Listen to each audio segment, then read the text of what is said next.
Hey everyone, it's Father Remington. I am so excited that the church is getting ready for Palm Sunday, this upcoming Sunday.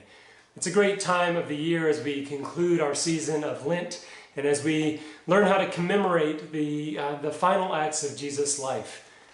Commemorate's not really the right word to use here, though. It suggests that what we're trying to do is reenact the last events of Jesus' life, and that's really not what we're doing.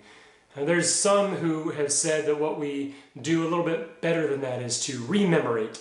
And that is that we're not trying to go back to the past to tell the story of his Last Supper or his death or his resurrection or his triumphal entry, but what we're trying to do is call those things forward into our own lives so that they might change our lives as we become a part of that story that is ongoing. Palm Sunday is just one part of our effort to rememorate. It grew up in these varied traditions. One has its root in Jerusalem. In the 4th century, or at least by the 4th century, there were pilgrims who would come to Jerusalem to remember or to rememorate those final acts of Jesus' life. And they would gather on the Sunday prior to the crucifixion and the resurrection.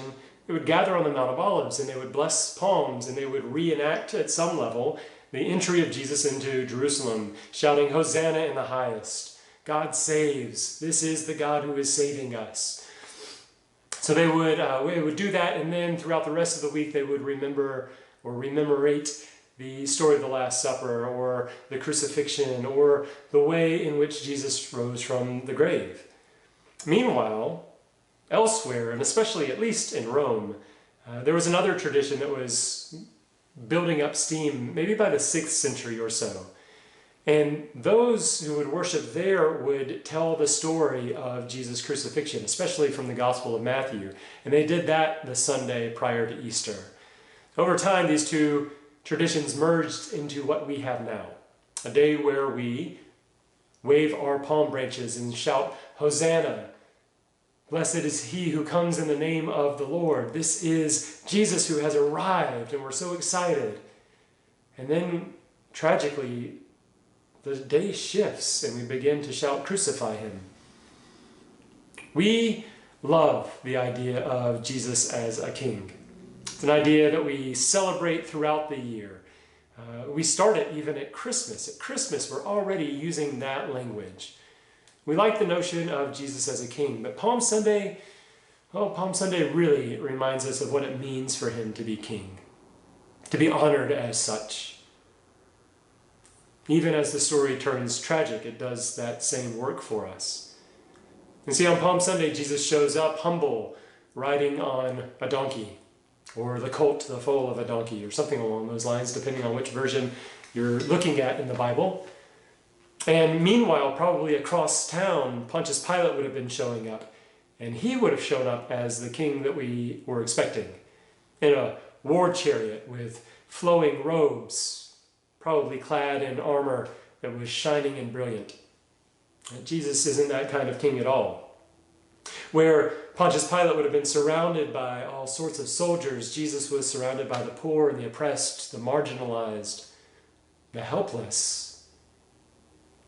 It's an entirely different meaning of kingdom, or citizen of that kingdom, and especially a different meaning of king. That's what we call forward on Palm Sunday, to change our lives. Somehow we cry out for Jesus to be king, and I think often we really want Jesus to show up and be a little bit more like the kings that we are comfortable with, not the one who sides with the powerless. We have this chance to embrace a king who tells us what power is all about.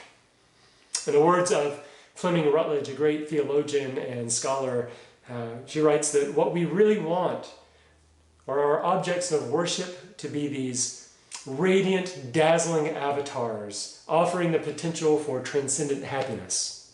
That hits a little too close to home sometimes.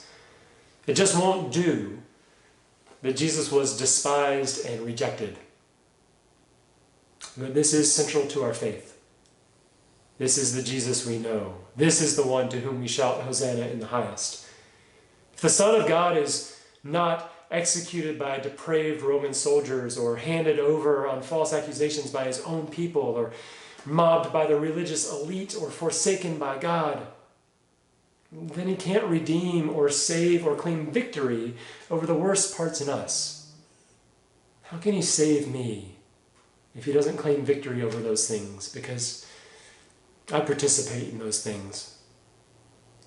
Season of Lent. It's a season of holding on and letting go. And this is our last chance to practice that spiritual discipline. It concludes with Palm Sunday, and there are things for us to hold on to and things for us to let go of.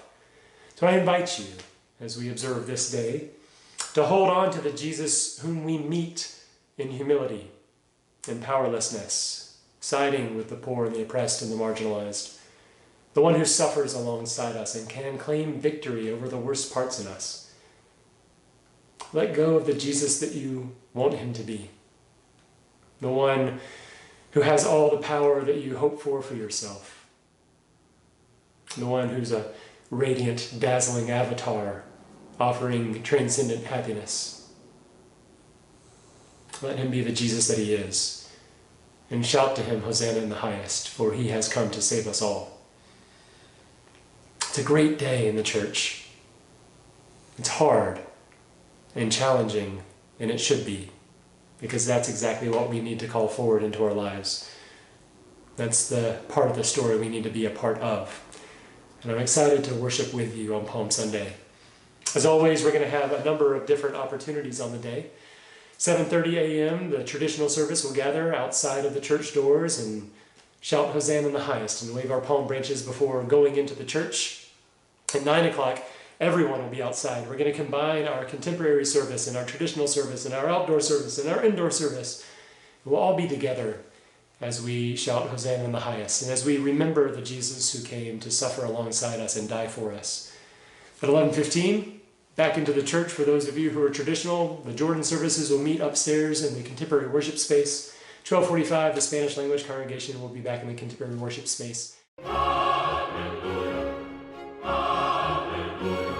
And we'll even have a 5 p.m. contemplative service again with a slightly different angle on things. So many opportunities for us to come and to hold on to the Jesus who holds on to us in love and compassion and holds on to us in the embrace of his deep, deep passion and his resurrection. I'll see you on Sunday. God bless you.